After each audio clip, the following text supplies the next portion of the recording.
हरे कृष्णा कृष्णा कृष्णा हरे हरे, हरे राम राम राम हरे हरे। तो 12वें श्लोक में हमने ये देखा कि पृथु महाराज अपने गुप्तचरों के द्वारा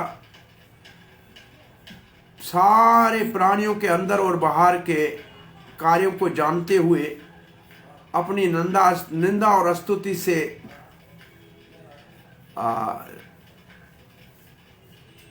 कहा जाए उदासीन रहेंगे और वायु की तरह रहेंगे, जो बाहर भी होती है और प्राण के रूप में अंदर भी जाती है, और अध्यक्ष के रूप में अंतरात्मा वो परमात्मा के रूप में सबके साथ समान भाव से रहेंगे।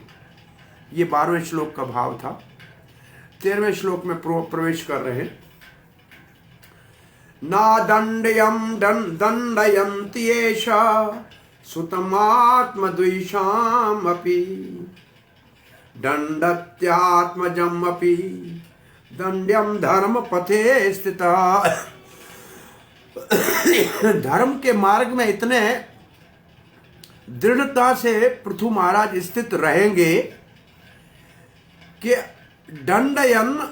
दंड्यति एष सुतम आत्मद्वेष, अपने किसी द्वेष्य का पुत्र, शत्रु का पुत्र भी अगर दंड के योग्य नहीं है तो उसको दंड नहीं देंगे।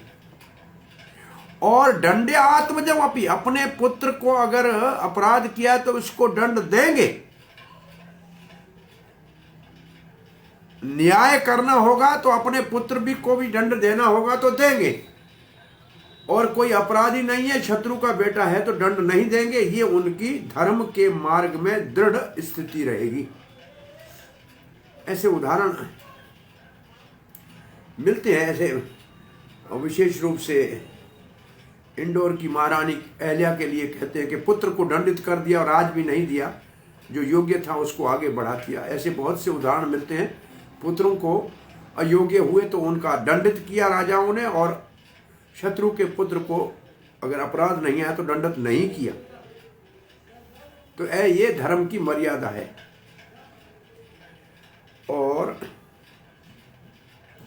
श्रील प्रभुपाद लिखते हैं कि क्योंकि राजा हमेशा धर्म के मार्ग में रहेंगे, इसलिए सबके साथ समान रहेंगे। चाहे शत्रु का पुत्र हो, लेकिन अगर अपराधी नहीं है तो उससे कोई अन्याय नहीं करेंगे, और अपना पुत्र अगर अपराधी पाया गया तो निश्चित रूप से उसको दंडित करेंगे। श्रील प्रभुपाद का तात्पर्य कि इसको कहते हैं पक्षपात रहित शासक।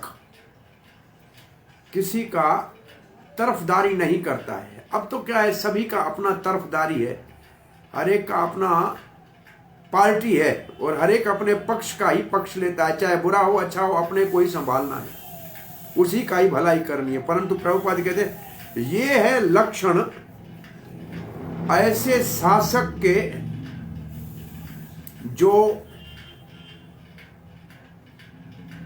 जो सबके साथ समान होता है। इम्पार्शियल माना का अर्थ है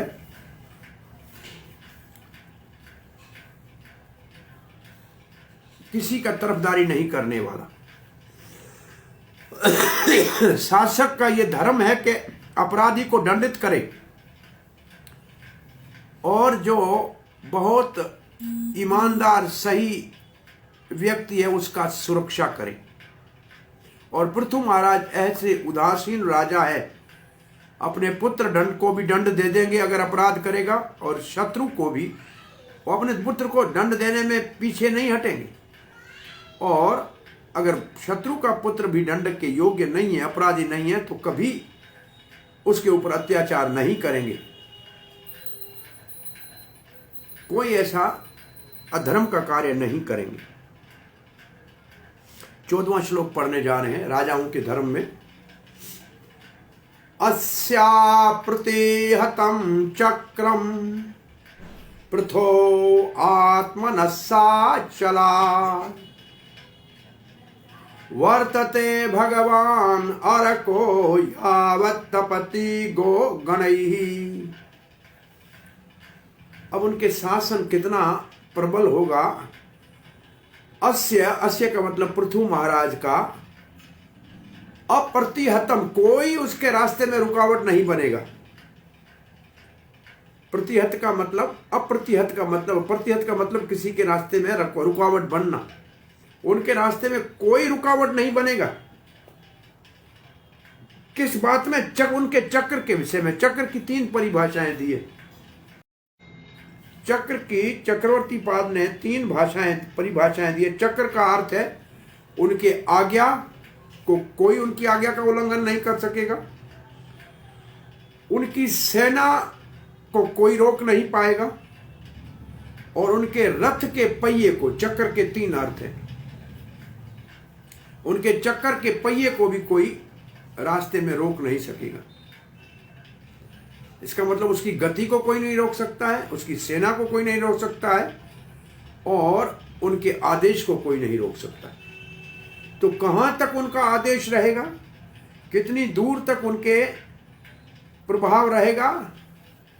मानस अचलात, अचलात कहते हैं पर्वत को जो हिलता चलता नहीं है। मानस पर्वत तक, जहां सूर्य की किरणें जहां तक पहुंचती है। वर्तते भगवान अर्को, अर्को कहते सूर्य, सूर्य के समान, जैसे सूर्य की किरणें सब जगह पहुंच सकती हैं, ऐसे इनके शासन और इनकी सेना और इनका जो वाक्य है वो सब जगह फैला हुआ होगा। यावत तपति गो गणही, जहां तक, गो गणही का मतलब सूर्य की किरणें, सूर्य की किरणें जहां तक प्रकाश और तपत देती हैं वहां तक पृथु महाराज का शासन रहेगा और कोई उसमें रुकावट नहीं डालेगा। तो चक्र के ये 3 अर्थ है। और मानस उत्तरम, ये एक पर्वत का नाम है।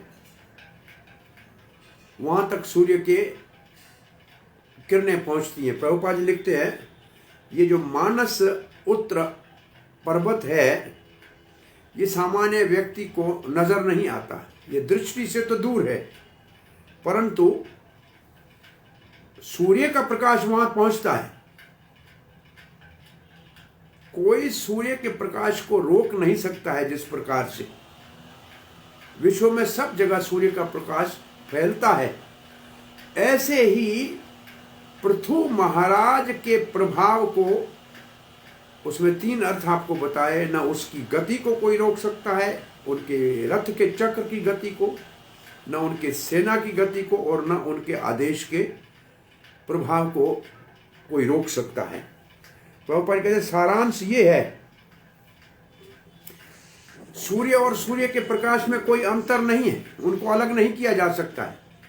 इस प्रकार से पृथु महाराज और पृथु के शासन को अलग नहीं किया जा सकता। उनकी शक्ति और शासन उनके साथ रहेगा और वो सबके ऊपर जब तक शासन करेंगे कोई उनमें विघ्न नहीं डाल सकेगा। तो राजा अपने शक्ति और प्रभाव से कभी अलग नहीं होगा। ये पृथु महाराज का प्रभाव है। अब 15वां श्लोक पढ़ने जा रहे हैं। रंजयष्यति यल्लोकम् अयमात्म विचेष्टितैः अथामुम आहो राजानम मनोरंजनकैः प्रजा। रंजस्यस्ति, रंजन करेगा, प्रसन्न करेगा, सुखी करेगा। किसको? यह लोकान, अपनी प्रजा को सुखी करेगा। रंजन का मतलब है सुखी करना। अयम, ये पृथु महाराज, आत्म विचिष्ट, अपने स्वयं के कार्य से ऐसा ये राजा अद्भुत कार्य करेगा। आगे हम देखेंगे कि सारे प्राणियों के लिए भोजन की व्यवस्था करेगा, उसकी आवश्यकताओं को पूरी करेगा। ये पृथु महाराज पहले राजा है जिन्होंने धरती को समतल की। पहले लोग जहां घास होता था, पानी होता था, वहां चलते रहते थे बंजारों की तरह। पृथु महाराज ने पहली बार शहर बसाए, बस्तियां बसाई, लोग स्थायी रहने लगे, धरती को समतल की वर्ण आश्रम की व्यवस्था को स्थापित किया, ब्राह्मण शिक्षा से, क्षत्रिय रक्षा से, वैश्य वाणिज्य से, शूद्र सेवा से अपना निर्वाह कर सके। ये सारे कार्य पृथु महाराज ने इस धरती के ऊपर स्थापित किए। तो पृथु महाराज ने इन कार्यों के द्वारा अपनी प्रजा को प्रसन्न किया, सुखी किया। अयम आत्म विचेष ही अपने स्वयं के कार्यों से अपनी प्रजा को प्रसन्न करेंगे। अथा अमूम आहु राजन, इसलिए इसको राजा कहेंगे। तो राजा के क्या अर्थ हैं, इसको राजा शब्द कैसे निकलता है ये अभी हम पढ़ेंगे। दो शब्दों, दो अर्थ है राजा के। मनोरंजन कही प्रजा, और अपनी प्रजा का जो है, प्रजा के मन को बड़ा प्रसन्न करेंगे। देखो सारे आज जो शासन है प्रजा की मन को परेशान करने वाले हैं। सारी जनता आजकल के विश्व में सब शासन के चलाने वालों से परेशान है।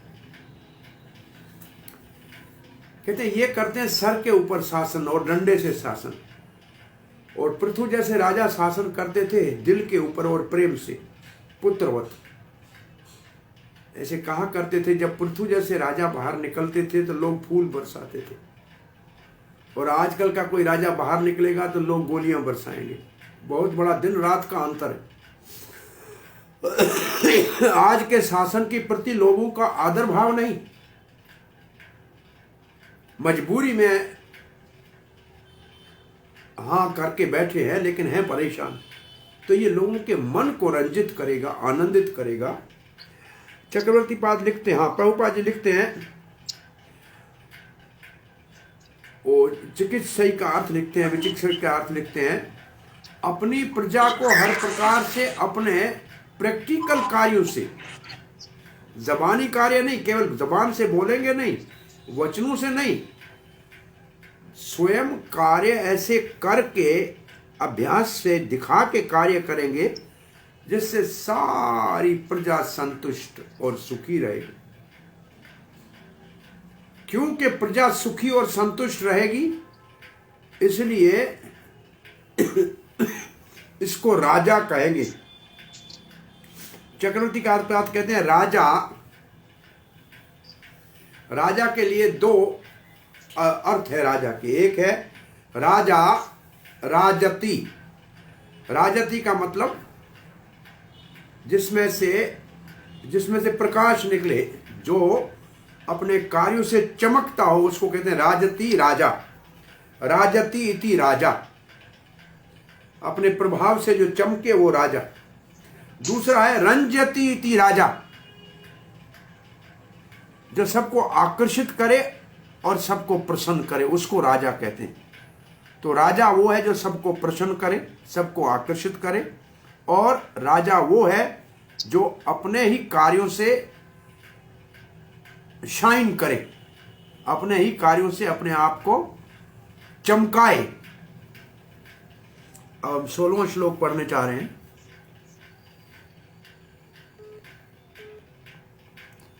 16वां श्लोक पढ़ने जा रहे हैं। दृढ़व्रतः सत्य संध्यो ब्रह्मण्यो वृद्ध सेवकः शरण्यः सर्वभूतानां नांदो दीनवत्सल।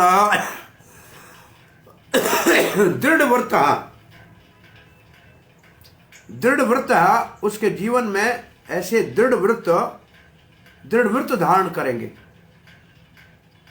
सत्य संध्यो, सदा ही सत्य के ऊपर स्थित रहेंगे। ब्राह्मण्य वृद्ध सेवक, ब्राह्मणों का, ब्राह्मण के सभ्यता का, और वृद्ध सेवक का जो बड़ी उम्र के हैं, चाहे ज्ञान में बड़े हैं चाहे उम्र में बड़े हैं, उनका बड़ा आदर करेंगे। शरण्य सर्वभूता नाम, जो उनका शरण लेंगे उन सब की रक्षा करेंगे।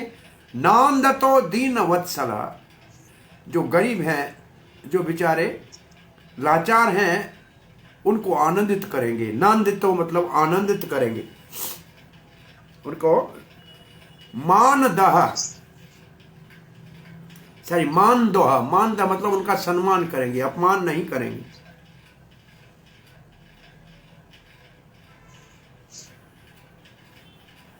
ये ब्राह्मण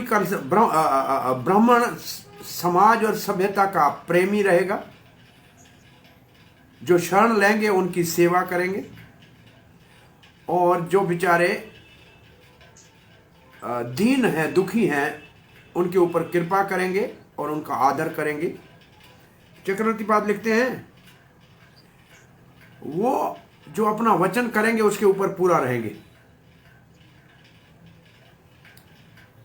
सत्य वचन रहेंगे, ब्राह्मणों की रक्षा करेंगे, सबकी रक्षा करेंगे, दुखियों के ऊपर दया करेंगे। सत्य संध्या का अर्थ है अपने वचनों के ऊपर दृढ़ता से पक्का रहना। जबान करे, वचन दे तो सत्य करे, और धर्म के ऊपर सच्चे रहने को कहते हैं दृढ़ वृत्त। तो दोनों में ये है अर्थ। अर्थ में अंतर क्या है? सत्य संध्या और दृढ़ वृत्त में अंतर क्या है? दृढ़ वृत्त है शास्त्र के नियमों के ऊपर और सिद्धांतों के ऊपर दृढ़ रहना, और सत्य व्रत का अर्थ है आए दिन लौकिक अपने वचनों के ऊपर सत्य रहना। तो धर्म के शास्त्र के ऊपर सच्चा रहना दृढ़ व्रत है, और सत्य व्रत संदेह है अपने वचन के ऊपर सच्चा रहना। श्रील प्रभुपाद लिखते हैं दृढ़ व्रत बहुत महत्वपूर्ण है, और वृद्ध का मतलब है बूढ़े बुजुर्ग। दो प्रकार के होते हैं, एक ज्ञान से वृद्ध हो उसको कहते हैं वयोवृद्ध। हाँ, एक ज्ञान, एक आयु, एक केवल उम्र से बड़े हों, और एक अपनी विद्या से बड़े हों। वैसे सामान्य रूप से कहा जाता है ब्राह्मण अपनी विद्या से महान होता है, बड़ा होता है, उम्र से नहीं। उसको कहते हैं ज्ञान वृद्ध। जैसे सुखदेव गोस्वामी है तो छोटे 16 साल के, लेकिन उनके सामने बैठे हुए हैं हजारों सालों के तपस्वी और सुन रहे, क्योंकि उनकी अनुभूति के ज्ञान में वो महान थे। ऐसे क्षत्रिय क्षत्रिय बड़ा होता है अपने बाहुबल से। उम्र 16 साल हो अभिमन्यु की तरह, लेकिन 6 महारथियों से लड़े तो उसको महान कहते। तो क्षत्रिय की महानता या बड़ापन है उसके बल से, ब्राह्मण की महानता है उसके ज्ञान से, वैश्य का सम्मान है उसके धन से। जिसके पास धन ज्यादा उस वैश्य का सम्मान ज्यादा, और उम्र से तो केवल मूर्ख है, उनको ही बड़ा माना जाता है। तो वृद्ध का मतलब है जो ज्ञान वृद्ध हैं, और वयोवृद्ध है उनका भी आदर करेंगे। ब्राह्मणों के सेवक रहेंगे, उनके रक्षक रहेंगे। जो राजा निश्चय कर लेगा कोई उसको रोक नहीं सकेगा। यह दृढ़ संकल्प या दृढ़ व्रत का अर्थ है, प्रभुपाद जी ने लिखा है।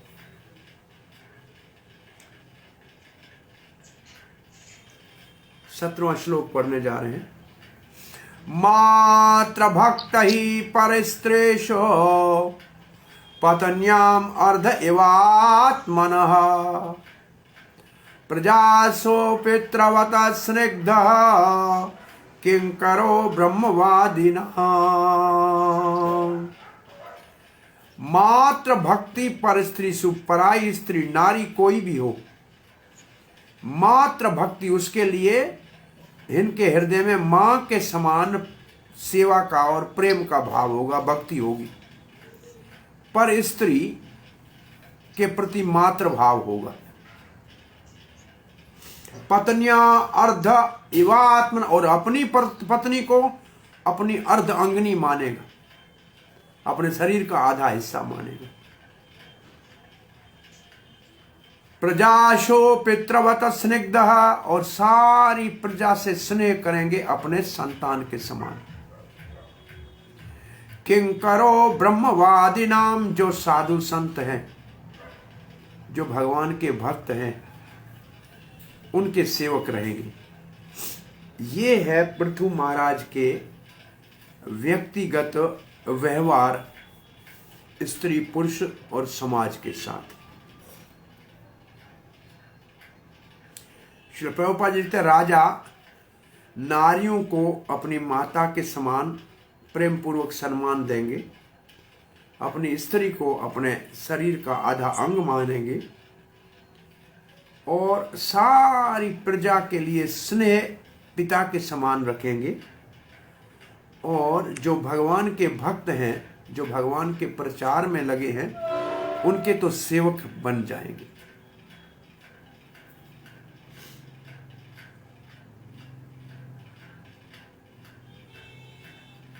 श्रील प्रभुपाद लिखते हैं, चाणक्य पंडित का जो ये श्लोक है उसका यह श्रील प्रभुपाद जी उदाहरण दे रहे हैं। पर स्त्री मात्रवत,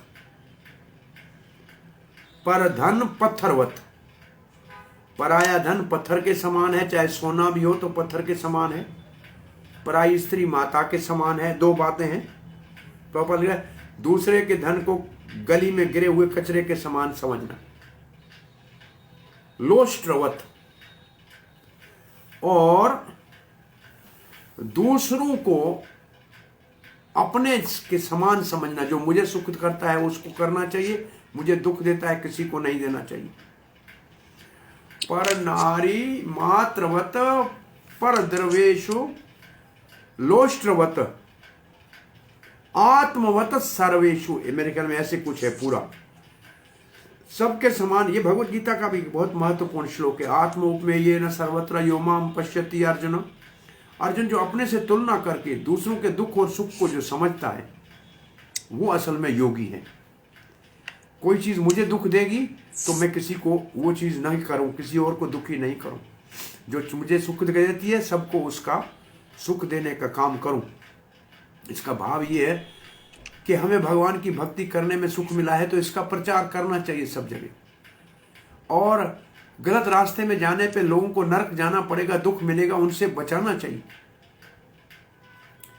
तो यहां इस चाणक्य पंडित जो इसको कहते हैं, जो ये तीन काम करता है वो बुद्धिमान है, वो पंडित है, वो विद्वान है।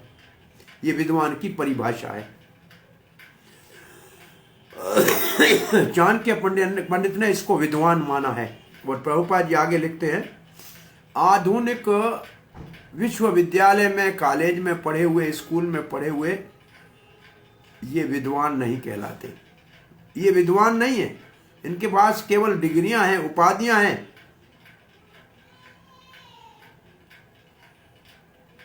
क्या दूसरे की स्त्री को माता, दूसरे के धन को पत्थर के समान समझते हैं, मिट्टी कचरे के समान समझते हैं जो आजकल के पढ़े लिखे। अरे दूसरे के धन को हड़प करने में लगे हैं, नारी शोषण करने में लगे हुए हैं आज के पढ़े लिखे विद्वान, नाम के विद्वान हैं। और दूसरों को दुख देते हैं और स्वयं को सुख, अपने को सुख मिले, दूसरे सारे मर जाएं तो मरने दो। ये विद्या नहीं है। प्रभुपाद लिखते हैं, अगर कोई भक्त राजा के महल में आ जाए तो राजा को एकदम उठ के उसको सम्मान नहीं करना चाहिए, केवल अपने आसन के ऊपर बिठाना चाहिए। विश्वामित्र महाराज दशरथ के घर पे आए थे अतिथि बनकर। दशरथ महाराज वशिष्ठ के साथ जाके दरवाजे से उनको लेकर आए थे और उत्तम आसन के ऊपर विराजमान किया और हाथ जोड़ के आज्ञा के लिए खड़े हो गए, मुझे आज्ञा दीजिए, मैं कैसे सेवा करूं।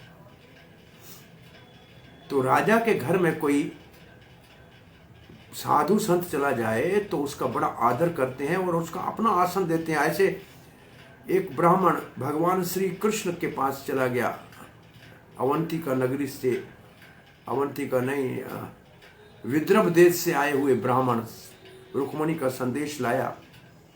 सुधर्मा सभा में भगवान श्री कृष्ण उनसे मिले और अपने आसन के ऊपर उनको विराजमान किया। घर में जाके उनकी सेवा किया, हाथ जोड़ के कहा कैसे सेवा करूं आपकी ब्राह्मण देवता। तो ये भगवान ने उदाहरण स्थित किए। ये पृथु महाराज ये भगवान का अवतार है। कृष्ण तो साक्षात परम पुरुष भगवान है, परंतु मर्यादा स्थापित कर रहे हैं। सुदामा ब्राह्मण के अपने हाथों से चरण धो रहे, उसी दिखाए, उसी सुदामा ब्राह्मण को उसी पलंग के ऊपर विराजमान किया जिसमें लक्ष्मी स्वरूपा साक्षात रुक्मणी कृष्ण के संग बैठी थी, उसी के ऊपर सुदामा ब्राह्मण को बिठाया और स्वयं नीचे चरणों में बैठे। ये है भगवान की मर्यादा सिखाना कि ब्राह्मण की प्रति, साधु की प्रति क्षत्रिय का क्या धर्म है। भगवान है, लेकिन जब क्षत्रिय धर्म का पालन कर रहे हैं तो उस मर्यादा को पालन करके दिखाया है। यहाँ प्रभुपाद लिखते हैं पृथु महाराज में ये विशेषता थी। ब्रह्मवादी ना जो शब्द है ये बहुत महत्वपूर्ण है। ब्रह्मवादी का मतलब क्या है? भक्त। बोला ब्रह्म कौन है? ब्रह्म परमात्मा भगवान।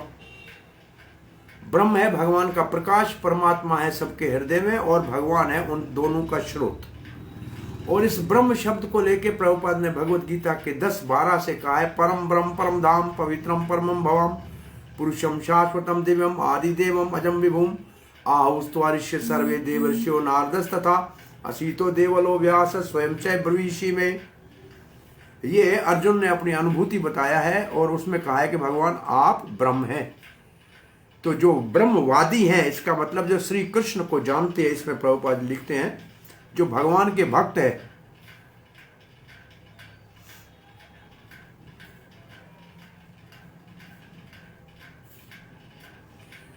तो राजा को भक्तों का आदर करना केवल नहीं चाहिए, लेकिन भक्तों के निर्देश में राज को चलाना चाहिए। और क्योंकि पृथु महाराज ऐसे सभासद, उनके महात्मा ब्राह्मण भक्त थे, तो उनका राज सदा ही समृद्धिशाली था और वो उसकी महिमा गाई जा रही आज भी। तो शासक के सलाहकार, सलाहकार का मतलब उनको परामर्श देने वाले, उनको एडवाइस देने वाला ब्राह्मण समाज होना चाहिए। ब्राह्मणी कल्चर की रक्षा होना और ब्राह्मणी कल्चर के निर्देश में राज चलाना ये अति आवश्यक है। एक श्लोक और पढ़ लेते हैं। देहि नामात्मवता प्रेष्टः सुहृदाम नंदी वर्धनः मुक्त संग प्रसंगो अयम दंड पाणिरसाधुषो। देहि नाम आत्मवत प्रेष्टः। देहि नाम का मतलब जो देहधारी है, 84 लाख जोनिए, उन सब के प्रति आत्मवत प्रेष्ट है। जितना अपने से प्रेम करता है उतना उन सब से प्रेम करता है। केवल मानव से नहीं, पेड़ पक्षी पक्षी सब 84 लाख जोनियों से अपने समान प्रेम करता है। देहि नाम आत्मवत प्रेष्ट सुहृदाम नंदी वर्धना। और जो अपने मित्र हैं, जो अपने सखा हैं, जो अपने मित्र हैं, सखा हैं, उनका आनंद वर्धन करते हैं, उनको खुश करते हैं, उनके खुशी को बढ़ाते हैं। मुक्त संग प्रसंगोयम। और जो मुक्त है, महात्मा है, उनका संग करते हैं। और चौथा दंड पाणी असाधुसु। जो असाधु है, जो दुष्ट है, उनको दंड कर देते। ये 4 प्रकार का व्यवहार लिखा है पृथु महाराज का।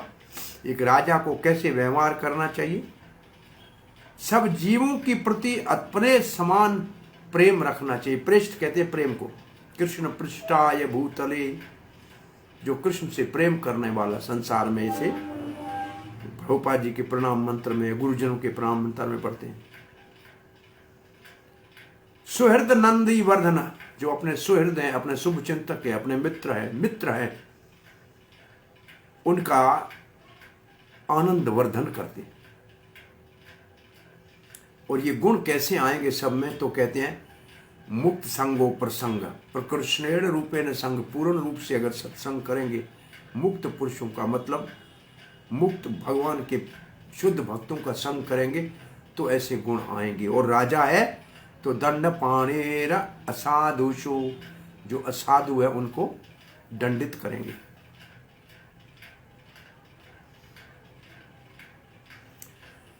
राजा सारे प्राणियों को अपने प्राणों के समान प्रिय मानेंगे। अपने मित्रों का सदा आनंद वर्धन करेंगे और निकट से संग करेंगे मुक्त पुरुषों का और पापियों को दंडित करेंगे। प्रभुपाद जी लिखते हैं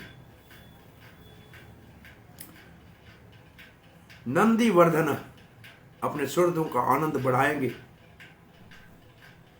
मुक्त संगों का संग करेंगे।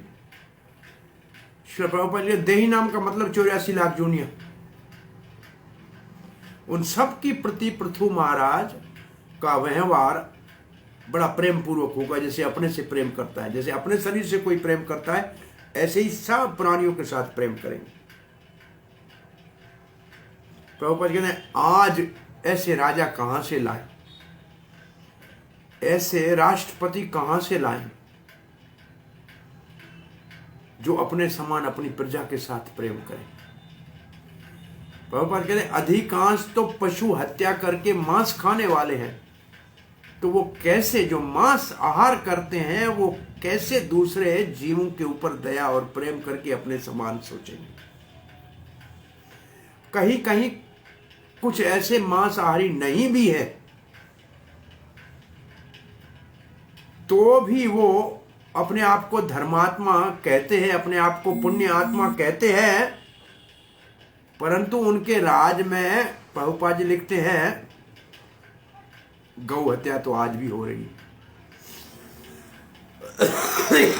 गौ हत्या हो रही है। धरती के ऊपर गौ माता का रक्त गिरेगा तो वह कभी सुख शांति नहीं हो सकती दुनिया के अंदर। ये प्रभुपाद ने बहुत सोच समझ के लिखा है। जैसे हमारे यहाँ कभी कभी राजा ऐसे आते हैं जो मांस भक्षण नहीं करते हैं, परंतु उनके राज में गौ हत्या तो हो रही है सरेआम। कसाई खाने खुले हुए हैं और वो भी आजकल मैकेनिकल कसाई खाने इतने दुष्ट और दारुण हैं कि उनको देखने वाले का भी हृदय कांप जाता है। और ये राजा, ये सबका पाप राजा को लगता है। प्रभुपाद जी आगे लिखते हैं ऐसे कसाई खाने तो उन्होंने अपने राज में चलने दिए हैं। परीक्षित महाराज ने 4 जगह कलयुग को रहने को नहीं दी थी, उनमें एक जगह पशु हत्या है। पशु हत्या होगी तो कलयुग आएगा, कलयुग आएगा तो कलह पैदा करेगा, किसी को सुख से रहने नहीं देगा।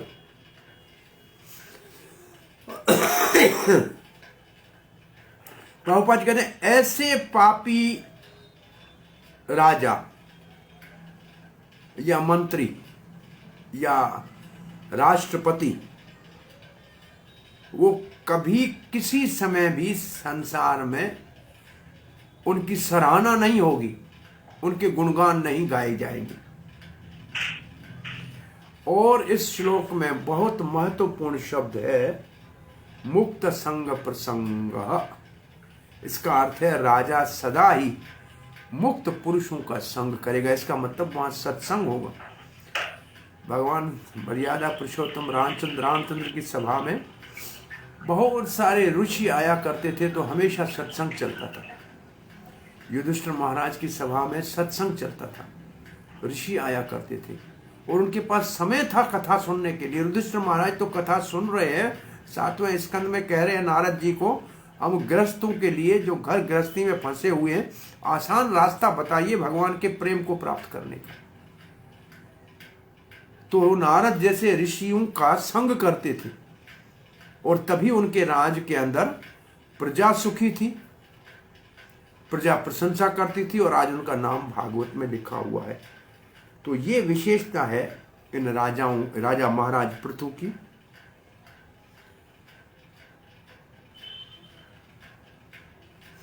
अयम तो साक्षात भगवान त्रयधीशः कूटस्थ आत्मा कल्यावतीर्णः यस्मिन् अविद्या रचितं निरर्थकं पश्यन्ति नानात्वमपि प्रतीतम्।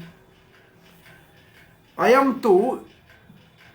तु ये जो पृथु है साक्षात भगवान, ये साक्षात भगवान है। त्रिअधीश, तीनों लोगों का स्वामी है। कूटस्थ, इसमें कोई परिवर्तन नहीं आने वाला है, विकार रहित है, आत्म कल्या अवतीर्ण और स्वयं भगवान की कला से अवतार लिया है। यस्मिन अविद्या रचितम निरर्थकम, इसके अंदर कोई भी अविद्या के कारण, अज्ञान के कारण कोई भी निरर्थक चीज नहीं है। पश्यन्ति नानात्वम अपि प्रतितम, भले ये नाना कार्य करे, जैसे प्रकृति है ऐसे इसके अंदर, इसके ऊपर प्रकृति के गुणों का प्रभाव नहीं होगा। तो इस श्लोक से आगे फिर कल पढ़ेंगे, एक क्लास इसके बाद और भी है। और कृष्ण कृपा करेगा, गला थोड़ा सा, गला क्या सारा ही जुकाम वाला ऐसा माहौल ठीक नहीं है। तो 19वें श्लोक से कल आगे, मैं समझता हूँ कल पूरा होना चाहिए, 27 तक है, पूरा नहीं हुआ तो एक दिन और लगेगा। हरे कृष्णा। कोई प्रश्न है, जिज्ञासा है?